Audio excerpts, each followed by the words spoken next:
Hello ladies and gentlemen, welcome to December the 8th and the next instalment in the TooFatLardies 2022 Christmas Advent Calendar. So behind this window is the question, get in the TARDIS of Lard. Where do you land and why? Lord, what a question. The whole of history, the whole of civilization open to us to step into the TARDIS of Lard. Where on earth would I choose to go?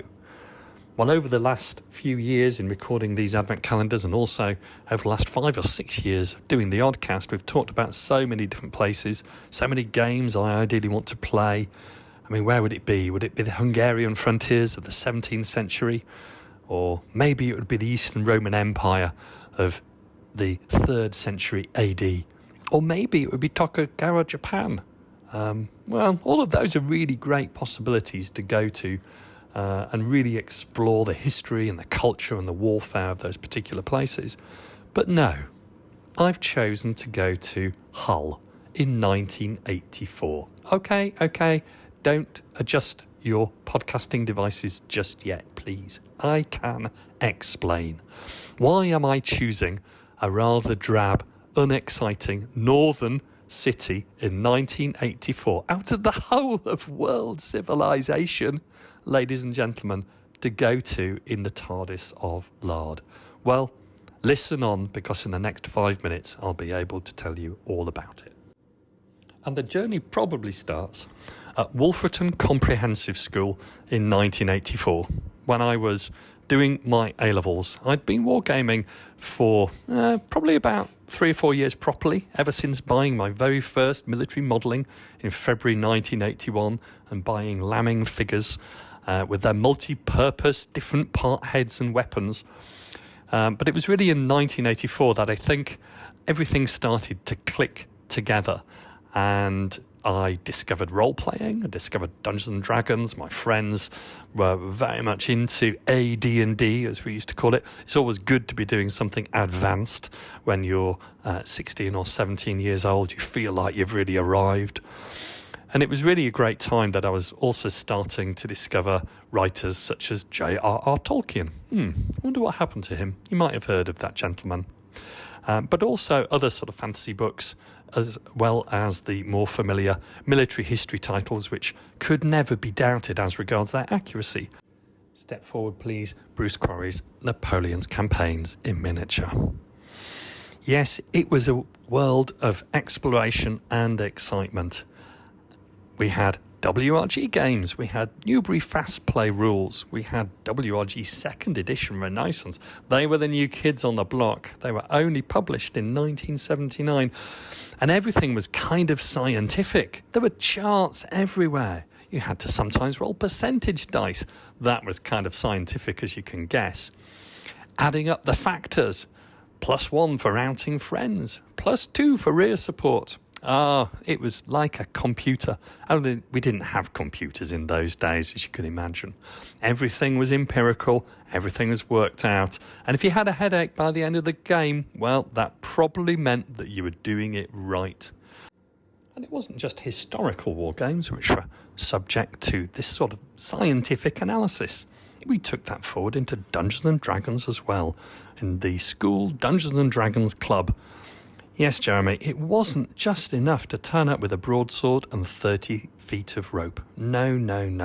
You had to work out how much you were putting on your pack mule and how far that pack mule would be able to trot in a whole evening's wargaming at the Wargames Club, albeit that you were doing Dungeons and Dragons. It was the same sort of thing. I do seem to remember that a mule could be urged to go further in WRG than it could in Advanced Dungeons and Dragons, but let's just gloss over details like that. Everything was worked out precisely, and the dice, well, it was sort of an afterthought really, because dice weren't really important. What was really important was working out your encumbrance in super heavy plate armour, how heavy your bag of swag was, and all of those details. That was really all warfare was about, wasn't it? It was brilliant fun, and I loved every minute. And the friends that I had as a wargamer at school, yes, they've stayed friends throughout the entirety of my life, which is exactly what gaming should be all about. But I do wish that sometimes I could just travel back in the TARDIS of Lard to actually place some of the games that we're playing now at the table which we were playing at in 1984. Those games which we used to play, they seemed fun at the time, and the experiences we had were brilliant, but the games are just so much better now. Things just have evolved. We've just got games which are easier to understand, don't give you a headache, as opposed to the ones which are incomprehensible and headache-inducing in the 1980s. We've got mechanisms which are much smoother. We seem to have understood how to create games which are just really enjoyable for large groups of people and which you can actually finish in an evening. Just simple things like the force morale table, I think, has been a real game changer in the rules that we routinely play now. Before that, it was always difficult to set the victory conditions to be precisely workable. And indeed, many of the games that I remember from the 80s, I don't think we ever finished to a conclusion. There was always kind of an acceptance that one side was going to win and the other side was going to lose. But just simple things that I could take back in the TARDIS of Lard, like the force morale table, that would be just so much use. Other things like shock as well, some sort of visual identification of how a unit was performing. We didn't really have that apart from just casualty removal in the 1980s. And I really wish that we'd had other ideas about that time that we could have integrated into our games just to make them more fun, or perhaps just more accessible, or less likely to give you a migraine. I think there's other lessons that we can take back in the TARDIS of Lard. I'm very proud of the games that we did actually have at school and at the Humberside War Games Club. But I think there's things that we could take back to those days, such as really well created terrain for the table as opposed to bits of carpet which we cut out in a strange sort of shape to designate a marsh. I look around at a games day or Lard Day like the one I've just been to, Sheffield Steel Lard, and looking at the amazing tables that people were creating, we would have just been astonished in the 1980s to see that. It'd have been like some alien war game just descending upon us.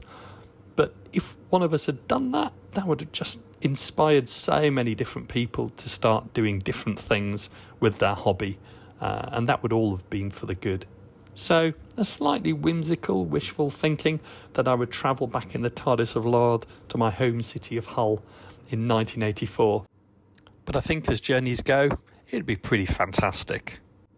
And who knows, I could have even made the trip to Nottingham to stock up on some of those Citadel figures that now go for a prince's ransom on eBay.